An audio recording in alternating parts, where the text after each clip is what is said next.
Hello everybody. So wow, I did not expect the One Piece chapter 861 to be out with early scanlations, but here we are. Chapter's out and the life and the legend of Kazuki Oda continues.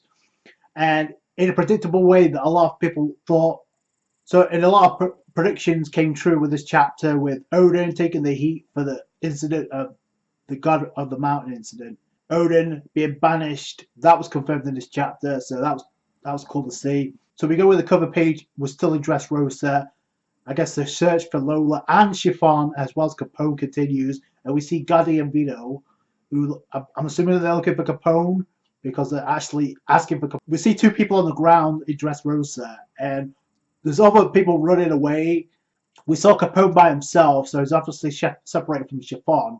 So now Capone's separated from Gotti and Vito, and obviously you look at the two guys on the ground. Looks like they've been attacked, but obviously there's not bullet wounds. They're covered in marks, but there's pretty much lipstick. So unless Viola or Rebecca have got going around kissing people at random, I don't think it's them.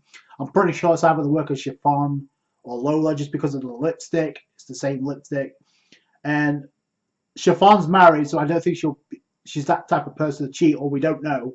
But that it only makes sense that Lola's the only one that could be doing this. So that also confirms the fact that Lola's in Dressrosa. Otherwise, like I said previously, we would not be staying around in Dressrosa this long if that been the case. So now it all comes together. The question I have is it going to amount to anything? Are they going to bump into somebody like Rebecca or Viola or some reinforcements that can help out the Strats down the line? Because this has to be where it's related to. There's no other reason for it. So that is what it is. But what actually matters is the life and the legend of Kazuki Oden. We continue on with the invasion of the boar, the Papa Boar, who's coming in looking for his child as any parent would. And Kinemon being so stubborn because he has the little boar in his possession. Because it's like, oh, we can sell it for platinum. Kazuki Oda's like, just give it here. Denjiro is fanboying over Kazuki Oden hard. And because there's a lot of speculation about Denjiro as of late, of him actually being Koshiro, the sensei or the teacher to Zoro. It kind of makes sense, and I kind of agree why people think that way. The only thing that does not make, obviously, if you relate to the 20-year time skip that we got with the samurai, Ashura Doji, Denjiro, and Kawamatsu were the only three that wasn't sent. At that point, had Zoro met Koshiro at that point, because I'm pretty sure what Zoro 21. There's also that you have to think about. And the other thing is, if Koshiro is Denjiro, doesn't that technically mean that Denjiro has to be in Wano at the point? Because Kinemon was looking for the samurai. We found Kawamatsu. We found Ashura Doji, the recruited, and now the only one left is Denjiro. So unless it's Kirishiro, which I suspect it might be, there's no other reason for it. And would Koshiro come all the way to Wano when he's already teaching students just to help out Zoro? I don't know. There's that to think about, but I can kind of see where people are going with this. That's the only thing that doesn't make sense to me, though. Regardless, he's fanboying up the ass when it comes to Oden, as many people did after this chapter, and now you can start to see why Oden starts to become beloved. So it's terror right and left. The Papa Boar is coming into Wano. It's eating houses whole. He's eating people whole, because you see one blokes in Wano saying, "Give me back my daughter." So this, and then we see the samurai who was robbed by Kinemon in the previous chapter actually catch up. It's like, you're responsible for this. You kidnapped the boar that was in my possession, and now we've got problems. So Kinemon constantly he calls this. Could have even got worse, because he's like, oh, we have two friends of mine, the scent of the white boar on their clothes, and they were eaten, as was your friend Asuru. So there was planning to take that woman hostage because she was your friend, but when they decided into the mountain, that boar attacked and she was devoured along with them, but they were eaten whole. And now Kinemon realizes what he's done. Kinemon's like thinking back about Suru, so he's like jumping in. It's like, yo, okay, I'm gonna take care of this.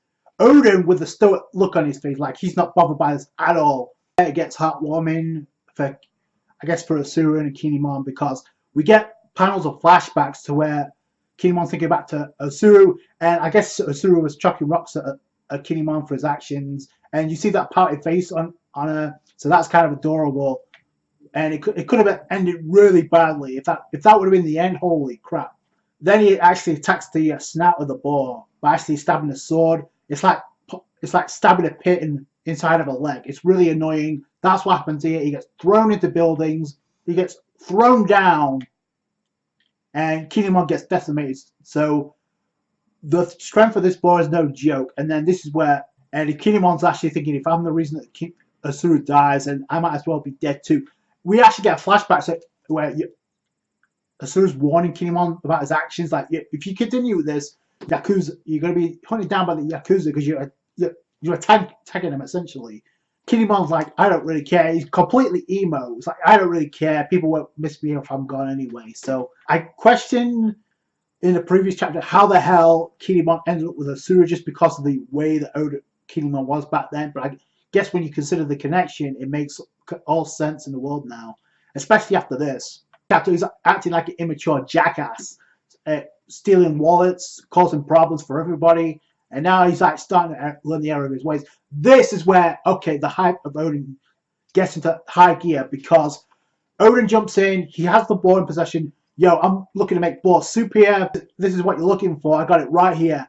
He pulls out the two sword style epic panel of Oden pretty much one shot in this ball, which I think was predictable, but the way he did it was so badass. It's like cool. He used to like slice the ball through the jaw and in half horizontally, and then you have a shot of Hyogoro, Denjiro, and Kinemon like fanboys. Like, oh, not bad, not bad. Skips over to like the people that were eaten by the ball because were not digested and they weren't chewed on. So how ironic, they got saved. Asuru jumping into Kinemon's arms despite the fact that it's his fault.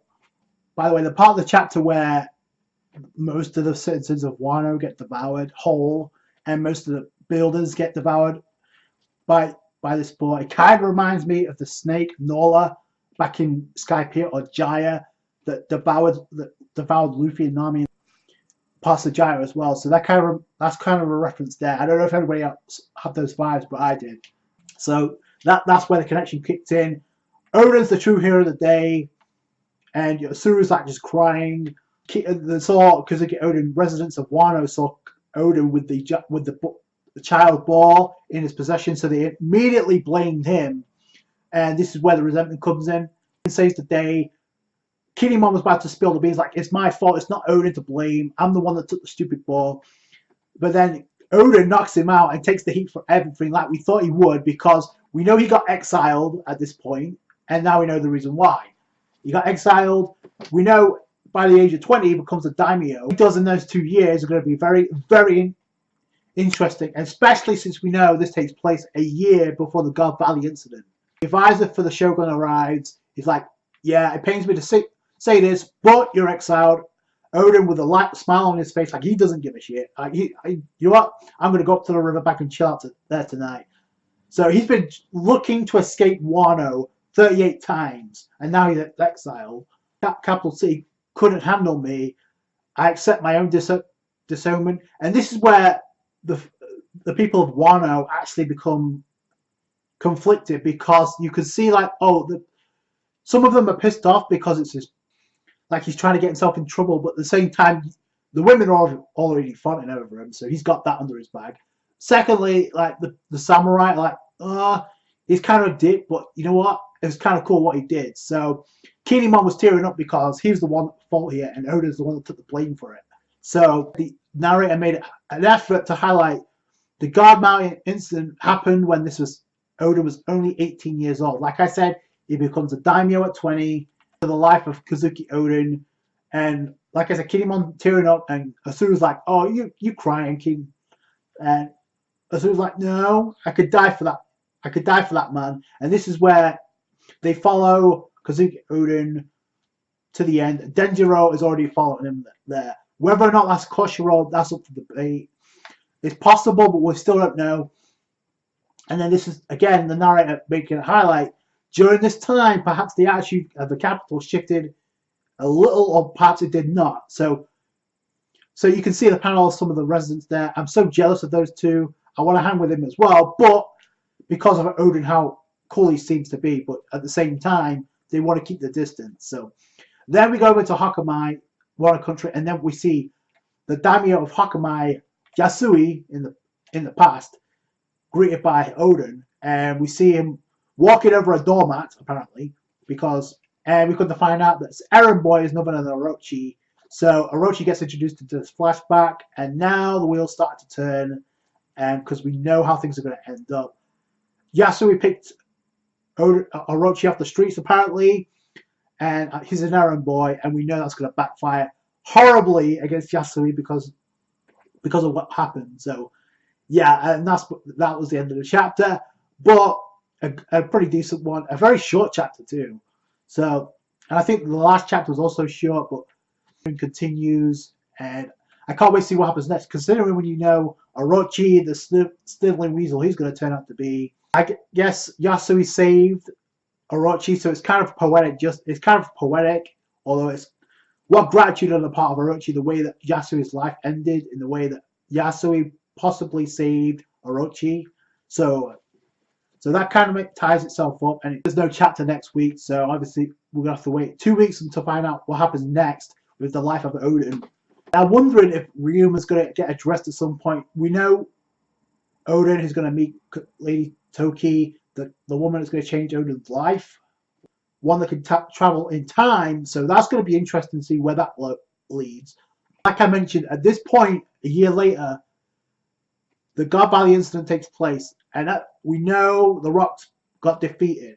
After that, they went the separate ways. Kaido, Big Mom, Whitebeard, they went the separate ways. We know where Kaido ends up. He's the strong arm of Orochi. How we lead to that is going to be very interesting, and whether or not we actually get somewhat of a glimpse of what happened at the God Valley incident, at least because it relates to Kaido. But then again, it is Orochi's story, so I'm just curious about. So I don't know if it's obvious on the part of Oden, but there's definitely parallels between Oden and Zoro, and the way they finished their opponents with Kazuki Oden. He finished off that boar horizontally, cut it in half by slitting its jaw. And with Zoro back in Dressrosa, he actually defeated Pika by cutting the stone statue first horizontally and then vertically. So I don't know if that's just a coincidence or if that's by design on the part of Oda, but there's way too many parallels between Zoro and Oda. Just the fact that Zoro has used two sword style in the past, like I mentioned, it just makes sense that Oda being well known for it, it has to have some payoff with Zoro in the Battle of Nonigashima, whether or not he in the downfall of Kaido, whether or not he helps Luffy out in the final blow. It could be a group effort, but like I said before, it could be Luffy and Zoro to deliver the final blow. Maybe Zoro's the one to take down Orochi. That would make sense. But let me know what you guys think down below. Like I said, a very concise, well-written chapter, and it explains why Oden got exiled. And all here is Oden's on a break. So, question I have is, how long is this flashback going to last? Is it going to last to the end of the month of November? Is it going to last to the end of the year? I would not be shocked to find out that the war in Onigashima takes place and it starts in 2020. I would not. And I wouldn't be surprised if Wano Act 3 is the flashback. I would not. So I wouldn't mind that. And like I said before, at some point, the Straw Hats have to reunite after this flashback. And I can't wait to see what happens next. So let me know what you guys think down below. That's going to do it for today, guys. Thank you so much for watching. Like this review if you did. Subscribe to the channel for more One Piece. Catch you guys later. Thanks, guys. Bye.